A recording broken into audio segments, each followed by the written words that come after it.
যারা অন টাইমে সালাত আদায় করে তাদের কখনো রিজিকের কোনো ঘাটতি হবে না। আল্লাহ তাআলা বলছেন ওয়া'মুর আহলাকা বিস-সালাতি ওয়াসতাবির আলাইহা লা নাসআলুকা রিজকা নাহনু নারযুকুক ওয়াল আকিবাতু লিত-তাকওয়া। নবী হে, আপনি আপনার ফ্যামিলি মেম্বারসদেরকে সালাতের ব্যাপারে আদেশ করুন, আপনি নিজেও সালাত আদায়ে অবিচল থাকুন। আমি তো আপনার কাছে রিজিক চাই নাই, আমি আল্লাহ রিজিক দেই, আমি তো রাজ্জাক। তার মানে সালাত যে আদায় করে তার রিজিকের কোনো টেনশন আর থাকে না। ইস্তিগফার, বেশি বেশি ইস্তিগফার করা। কি পড়া? বেশি বেশি কি পড়া? ইস্তিগফার করা। আস্তাগফিরুল্লাহ, আস্তাগফিরুল্লাহ, আস্তাগফিরুল্লাহ। হাঁটছি, চলছি, ড্রাইভিং করছি, বাস স্টেশনে অপেক্ষা করছি, ফিলিং স্টেশনে ফুয়েল নিচ্ছি, পড়বো আস্তাগফিরুল্লাহ। কি পড়বো? আস্তাগফিরুল্লাহ। যারা সব সময় আস্তাগফিরুল্লাহ পড়ে তাদের রিজিকের কোনো টেনশন হয় না, রিজিক নিয়ে তাদের আর কোনো চিন্তা থাকে না। আল্লাহ নবী নূহ আলাইহিস সালাম যিনি ওনার জাতিগোষ্ঠীকে বলেছিলেন ফাকুলতুস্তাগফিরু রাব্বাকুম ইন্নাহু কানা গাফফারা, তোমরা বেশি বেশি ইস্তিগফার পড়ো, তিনি ক্ষমাশীল। ইস্তিগফার পড়লে কি হবে? ইউরসিলিস সামা আলাইকুম মিদরারা, রহমতের বৃষ্টি বর্ষণ হবে, তোমাদের জমিগুলো উর্বর হবে। ওয়া ইউমদিদুকুম বিআমওয়ালি ওয়া বানিন, আল্লাহ তাআলা তোমাদেরকে সম্পদে বারাকা দিবেন, সন্তানে বারাকা দিবেন। ওয়া ইয়াজআল লাকুম জান্নাতিন ওয়া ইয়াজআল লাকুম আনহারা, তোমাদের ফসল ক্ষেতগুলো সবুজ শ্যামল হয়ে ভরপুর হবে, তোমাদের রিজিকে বারাকা নেমে আসবে। তাহলে আমরা যেন বেশি বেশি ইস্তিগফার করি। বিষ্ণু ঈসা ইসলাম বলেছেন মান লাযামাল ইস্তিগফার জাআলাল্লাহু লাকুম মিন কুল্লি দিকিন মাখরাজা ওয়া মিন কুল্লি হাম্মিন ফারাজা ওয়া ইয়ারযুকহু মিন হাইসু লা ইয়াহতাসিব। যে সব সময় ইস্তিগফার পড়ে তার কোনো টেনশন থাকে না, তার জীবনে দুশ্চিন্তা আসে না, আর এমন জায়গা থেকে আল্লাহ রিজিকের বন্দোবস্ত করে যেটা সে কল্পনাও করে নাই। সুবহানাল্লাহ বিহামদি। আমরা যেন বেশি বেশি ইস্তিগফার করি। আস্তাগফিরুল্লাহ, এটা হচ্ছে ভেরি শর্ট ফর্ম অফ ইস্তিগফার। অথবা পড়তে পারেন আস্তাগফিরুল্লাহ আল্লাযী লা ইলাহা ইল্লা হুয়াল হাইয়ুল কাইয়্যুম ওয়া আতুবু ইলাইহি। সাইয়্যিদুল ইস্তিগফার মুখস্থ আছে না আমাদের? এটা যেন বেশি বেশি পড়ি। ইয়াকিনের সাথে যে সাইয়্যিদুল ইস্তিগফার পড়বে, যেই দিন পড়বে ওই দিন যদি মৃত্যু হয় সে জান্নাতি। কোন রাতে মুকিনান বিহি, ইয়াকিনের সাথে যদি সাইয়্যিদুল ইস্তিগফারকে রিসাইট করে, ওই রাতে যদি সে মৃত্যুবরণ করে, বিষ্ণু বলেন সে জান্নাতি। তাহলে প্রিয় ভাই এবং বোনেরা, আমরা যেন ইস্তিগফার করি। রিজিক বৃদ্ধির কি করা? দোয়া করা। বিষ্ণু ইসলাম নিজেও দোয়া করতেন।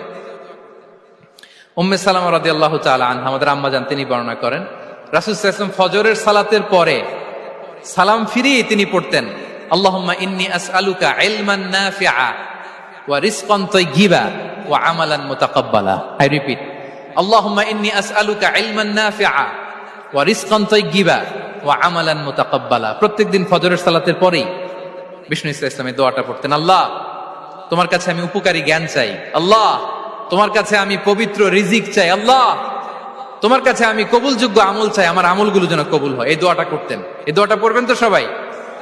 বিষ্ণু ইসলাম নিজে পড়তেন সকালবেলা, একেবারে দিনের শুরুতেই রিজিকের বরকতের জন্য দোয়া করে তিনি ওনার ডে স্টার্ট করতেন। To put your trust on Allah, to depend on Allah, আল্লাহর উপর ভরসা রাখা। আমরা ভরসা রাখি কার উপর? আওয়াজ করে বলুন, কার উপর? আমরা আমাদের ভরসা রাখি আল্লাহর উপর, কার উপর ভরসা রাখি না, ভরসা একজনের উপর। বিষ্ণু ইসলাম বলেছেন লাউ আন্নাকুম তাওয়াক্কালুনা আলাল্লাহি হাক্কা তাওয়াক্কুলিহি লা রাযাকাকুম কামা ইয়ারযুকুত তায়র তাগদু খিমাসান ওয়া তারুহু বিতানান।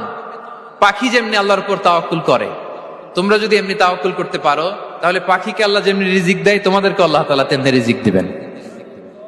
পাখি কি করে ভাই? সকালবেলা তার বাসা থেকে কিচির মিচির রবে, হ্যাঁ, দিক বিদিক ছুটে বেড়ায়, ছুটতে থাকে মাইলকে মাইল। ইসলামে পাখিকে তাওয়াক্কুলের মডেল হিসেবে উপস্থাপন করা হয়েছে। কাকে? পাখিকে। এবার খেয়াল করে দেখেন তো, পাখি কি করে? সকালবেলা ঘরে বসে বসে তাওয়াক্কুল করে নাকি? কথা কি বুঝতেছেন? পাখি তার নিড়ে বসে হাত গুটিয়ে আল্লাহর উপর তাওয়াক্কুল করে, এরকম না? বের হয়ে যায়, রিজিকের সন্ধানে সে বের হয়ে যায়, দিক বিদিক ছুটে বেড়ায়।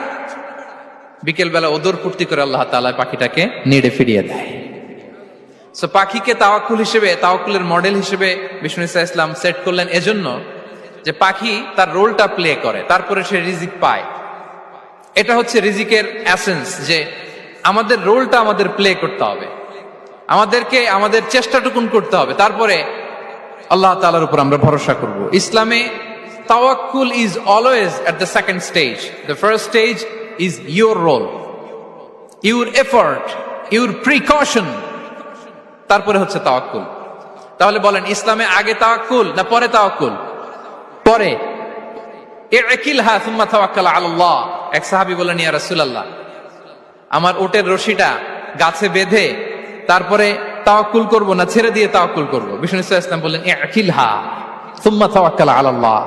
আগে গাছের মধ্যে রশি দিয়ে টাইট করে বাঁধো, তারপরে তাওয়াক্কুল করো। সুবহানাল্লাহি বিহামদি। তাহলে এইরকম তাওয়াক্কুল যদি করা যায় পাখির মতো, আপনার রিজিকের কোনো অভাব হবে না। কিন্তু আমাদের সমস্যা যেটা, প্রিয় ভাই এবং বোনেরা, আমরা আমাদের অলসতা, অপারগতা, আমাদের কি বলবো হীনমন্যতা, আমাদের কর্মহীনতাকে তাওয়াক্কুল বানিয়ে নিয়েছি। বুঝতে পেরেছেন? আমরা আমাদের অলসতাকে বানিয়েছি কি? তাওয়াক্কুল। আমাদের কর্মহীনতাকে বানিয়েছি কি? তাওয়াক্কুল। আমরা কি করি? আমরা বলি আল্লাহর উপর ভরসা করলাম, নিজে কিছু না করে। কি বলে আমাদের বাংলা একটা কথা বলে, যা করে আল্লাহ। নিজের কোনো রোল প্লে নাই, নিজের কোনো প্রিকশন নাই, কোনো প্ল্যানিং নাই, কোনো পলিসি নাই, কোনো স্ট্র্যাটেজি নাই, বলে আল্লাহর উপর ভরসা করলাম, যা করে আল্লাহ। এরকম বলে না? এই যে যা করে আল্লাহ বলে যে তাওয়াক্কুল করলেন, এটা বিষ্ণু ঈসা ইসলামের শিখানো পন্থায় তাওয়াক্কুল হয়েছে? কথা বলেন, হয়েছে? বিষ্ণু ঈসা ইসলাম তো অপারগতা, দারিদ্রতা, অলসতা, অকর্মণ্যতা থেকে আল্লাহর কাছে পানাহ চেয়েছেন। তা আপনি এটা কি তাওয়াক্কুল করলেন? এটা তাওয়াক্কুল হয়নি। তাওয়াক্কুলের একটা সুন্দর পিকচার আমি আপনাদের সামনে এখন উপস্থাপন করব, আপনারা যদি একটু মনোযোগী হন। মনোযোগ আছে তো সবার? তাওয়াক্কুল কিভাবে করতে হয় আমরা একটু বিষ্ণু ঈসা ইসলামের বায়োগ্রাফি থেকে দেখি। রাসূল সাল্লাল্লাহু আলাইহি ওয়াসাল্লামের হিজরতের ঘটনাটা আমি 1 মিনিটে একটু আপনাদেরকে সংক্ষেপে শোনাই, যে তাওয়াক্কুল কিভাবে তিনি করেন। ইসলামে তাওয়াক্কুল হচ্ছে কর্ম শেষে ফলাফলের জন্য আল্লাহর উপর নির্ভর করা। কারণ আমি কাজ করলাম, ফলাফল পজিটিভ হইতে পারে, নেগেটিভ হইতে পারে, ওটা নির্ধারণ করবে কে? ফয়সালা দেয় কে? তাহলে আমরা দেখি যে বিষ্ণু ঈসা ইসলাম তিনি কিভাবে তাওয়াক্কুল করেছেন। যেদিন তিনি হিজরত করবেন, রাসূল সাল্লাল্লাহু আলাইহি ওয়াসাল্লামকে অনুমতি দেয়া হলো, সেদিন হিজরতের অনুমতি যে তিনি পেয়েছেন, মাইগ্রেশনের অনুমতি যে তিনি পেয়েছেন, এটা জানানোর জন্য তিনি আবু বকরের ঘরে চলে গেলেন দুপুরবেলা। কখন? প্রশ্নের উত্তর দিতে হবে, কখন? ফি ওয়াক্তি যাহিরা, দুপুরে। রাসূল সাল্লাল্লাহু আলাইহি ওয়াসাল্লাম দুপুরে বেরোতেন না। শুধু রাসূল সাল্লাল্লাহু আলাইহি ওয়াসাল্লামই না, আরবের লোকেরা দুপুরে বের হতো না, কারণ ওইটাকে বলা হতো ওয়াক্তুল কাইলুলা। আমরা পাওয়ার ন্যাপ নেই না, এই পাওয়ার ন্যাপের টাইম ছিল তখন। বাইরে প্রচন্ড রোদ, কেউ বেরোতো না, বিষ্ণু ঈসা ইসলাম বেরোতেন না। দেখেন বিষ্ণু ঈসা ইসলাম ওনার চিরাচরিত অভ্যাসকে, হ্যাবিটকে ব্রেক করে দুপুরে বেরোলেন। বিষ্ণু ঈসা ইসলাম কখনো মাস্ক পরতেন না, মানে মুখ ঢেকে চলতেন না, সবসময় মুখ খোলা। ওই দিন তিনি মাস্ক পরে বেরোলেন। মুতাকান্নিআন, খারাজা মুতাকান্নিআন, মানে রুমাল দিয়ে মুখটাকে ঢেকে বেরোলেন। দুপুরবেলা বেরোলেন, মানুষের চোখের সামনে যেন তিনি না পড়েন। দুপুরে বেরোলেন, মুখ ঢেকে বেরোলেন। আবু বকর রাদিয়াল্লাহু তাআলা আনহুর ঘরে যেয়ে বললেন, উযিনা লি বিল খুরুজ। আবু বকর, অনুমতি দেয়া হয়েছে, ঘরে কারা কারা আছে একটা কথা বলবো, সবাইকে বের করে দাও। আখরিজ মান ফিল বাইত। আবু বকর বললেন, ইয়া রাসূলুল্লাহ, ঘরে তো আপনার ফ্যামিলি। আয়েশা রাদিয়াল্লাহু তাআলা আনহার সাথে ততদিনে বিয়ে হয়ে গিয়েছে, কিন্তু সংসার শুরু হয়নি। দে আর পার্ট অফ ইউর ফ্যামিলি, আপনার সংসার, আয়েশা, আসমা। তখন তিনি আশা ফিরে পেলেন, বলেন ঠিক আছে তাহলে শোনো, উযিনা লি বিল খুরুজ, অনুমতি দেয়া হয়েছে, আমি থাকবো সাথে? রাসূল সাল্লাল্লাহু আলাইহি ওয়াসাল্লাম বললেন, হ্যাঁ তুমি থাকবে। ওই দিন রাতে ওনারা বের হলেন। মক্কা থেকে মদিনা একদিকে, উনি বেরোলেন আরেক দিকে। ধরেন মক্কা থেকে মদিনার রাউট হচ্ছে এইদিকে, তা আমরা তো এইদিকেই বেরোবো নাকি? কথা কি বুঝতেছেন? বিষ্ণু বেরোলেন কোন দিকে? এইদিকে। সুবহানাল্লাহ বললেন না? এজন্য আবেগ একটু মক্কা থেকে মদিনা এদিকে, বিষ্ণু বেরোলেন এদিকে। বের হয়ে চলে গেলেন গারে সাউরে, সেখানে তিনি থাকবেন। এগুলো হচ্ছে বিষ্ণু ঈসা ইসলামের প্রিকশন। এবার দেখেন আবু বকরের প্রিকশন কি ছিল। আবু বকর রাদিয়াল্লাহু প্ল্যান করলেন, বিষ্ণুনবী যেহেতু 3 দিন এই গারে সাউরে থাকতে চান, রাত্রিবেলা বের হয়ে তো ওনারা অবস্থান শুরু করলেন, তাহলে 3 দিন মক্কায় আমাদের ব্যাপারে কি বলে, কে কি বলে, এটা আমাদের জানার দরকার আছে না নাই? ওনার ছোট্ট ছেলে আব্দুল্লাহকে উনি অ্যাসাইন করলেন। Abdullah, now you have a খুবই গুরুত্বপূর্ণ একটা দায়িত্ব তোমাকে পালন করতে হবে। কি? তুমি সকালবেলা মক্কার বাজারে যে এই দোকানে যাবা, ওই দোকানে যাবা, ওই দোকানে যাবা, দেখবা যে মক্কার কুরাইশরা কে কি বলে, কারণ তারা তো আমাদেরকে খুঁজবে, তন্ন তন্ন করে খুঁজবে। তারা কে কি বলে এই তথ্যটা এসে আব্দুল্লাহ তুমি আমাদেরকে দিয়ে দিবে। সুবহানাল্লাহ। আবু বকর রাদিয়াল্লাহু তাআলা আনহুর ছোট্ট ছেলে আব্দুল্লাহ মক্কার বাজারে এখানে যায় ওখানে যায়, কে কি বলে সে সব শুনে আস্তে করে এসে মরুভূমি পার হয়ে গারে সাউরে যে আবু বকর রাদিয়াল্লাহু তাআলা আনহুর কাছে ইনফরমেশন সব দিয়ে দিচ্ছে। কিন্তু দেখেন, যেই মুহূর্তে আব্দুল্লাহ তথ্য নিয়ে মক্কা থেকে গারে সাউরে আসে, আব্দুল্লাহ যখন হেঁটে হেঁটে আসে মরুভূমির বালুর মধ্যে তার ফুটপ্রিন্ট পড়ে যায় না? কথা বলেন না কেন? পড়ে যায় না?